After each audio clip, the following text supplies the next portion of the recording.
Na madrugada de 7 de janeiro de 1943, o corpo de Nikola Tesla foi encontrado sozinho em seu quarto no Hotel New Yorker. 86 anos, falência de órgãos, disseram os médicos. Mas o que ninguém contou foi sobre a mulher que bateu na porta dele 3 dias antes e o envelope que ela deixou. Tesla vivia praticamente recluso. Alimentava pombos na janela, falava sozinho, desenhava projetos que nunca mostrava a ninguém.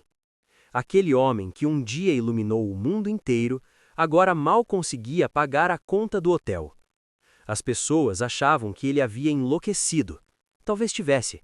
Ou talvez ele soubesse de algo que não podia mais carregar sozinho. A mulher que apareceu naquela noite de janeiro não se identificou na portaria. Não havia câmeras na época. Apenas o relato confuso de um recepcionista noturno que disse ter visto uma senhora de casaco escuro, chapéu com véu, subindo as escadas. Ela não usou o elevador, não quis ser vista. Quando bateu na porta do quarto 327, Tesla abriu. E, pelo que se sabe, conversaram por quase 2 horas. Ninguém ouviu gritos, ninguém ouviu choro. Apenas vozes baixas, abafadas, como quem divide um segredo que não pode vazar pelas paredes. Quando ela saiu, deixou um envelope marrom sobre a mesinha ao lado da cama. Tesla não abriu naquela noite, nem na seguinte. Apenas olhava para ele, imóvel, como se soubesse que abrir aquilo significaria aceitar algo irreversível. 3 dias depois, ele estava morto. O FBI chegou ao quarto antes da família. Recolheram documentos, projetos, cadernos, malas inteiras de anotações. Oficialmente, disseram que nada de relevante foi encontrado, mas o envelope marrom nunca apareceu em nenhum inventário, nem nos arquivos desclassificados décadas depois, como se nunca tivesse existido. Mas existiu, e há quem diga que dentro dele havia apenas uma fotografia e uma data. Tesla não era um homem comum. Ele via o mundo de uma forma que ninguém mais via. Entendia frequências, vibrações, energia invisível circulando entre as coisas. Dizia que tudo no universo era feito de padrões, que se você soubesse ler esses padrões, poderia prever o futuro, ou talvez reescrevê-lo. Nos últimos anos de vida, falava cada vez menos sobre ciência. Falava sobre culpa, sobre escolhas que fez no passado e que agora o assombravam, sobre um experimento que nunca deveria ter acontecido e sobre uma promessa que ele quebrou. Em 1899, Tesla estava em Colorado Springs, trabalhando em transmissão de energia sem fio. Ele montou uma torre gigante, geradores capazes de produzir milhões de volts, antenas apontadas para o céu. Dizia que estava ouvindo sinais de outro lugar, talvez de outro planeta. A imprensa ridicularizou. Os cientistas o chamaram de lunático, mas Tesla insistiu. Ele registrou tudo em um caderno negro que mantinha trancado, escrevia em código, desenhava esquemas que ninguém conseguia decifrar.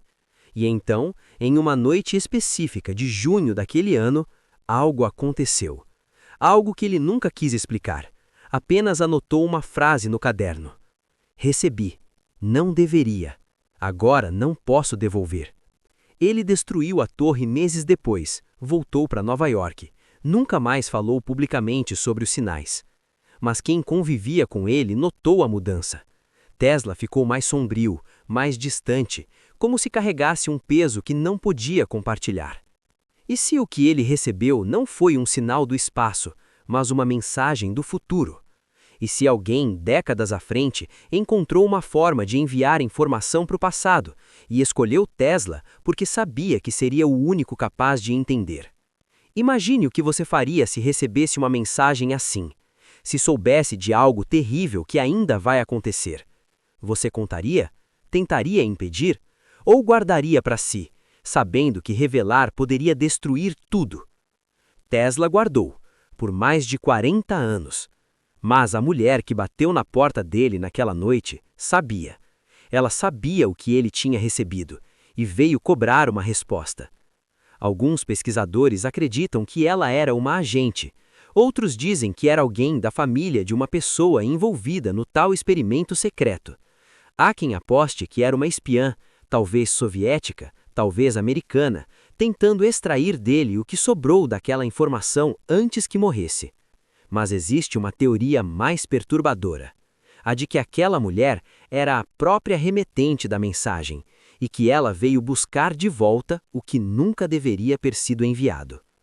Nos arquivos do FBI sobre Tesla, há uma anotação estranha em uma das páginas.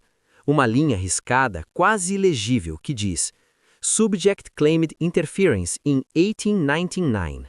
Unable to verify. Dispose accordingly. Interferência. Não experimento. Não teoria. Interferência.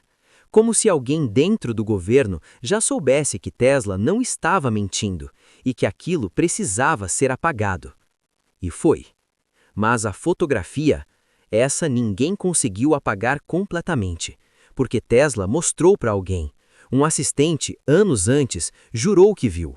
Ele descreveu como uma imagem borrada em preto e branco, mostrando uma mulher de costas, em pé, diante de uma construção que ele não reconheceu. E no verso, escrito à mão, 1943, você vai entender. Quando a mulher bateu na porta de Tesla, finalmente ele entendeu.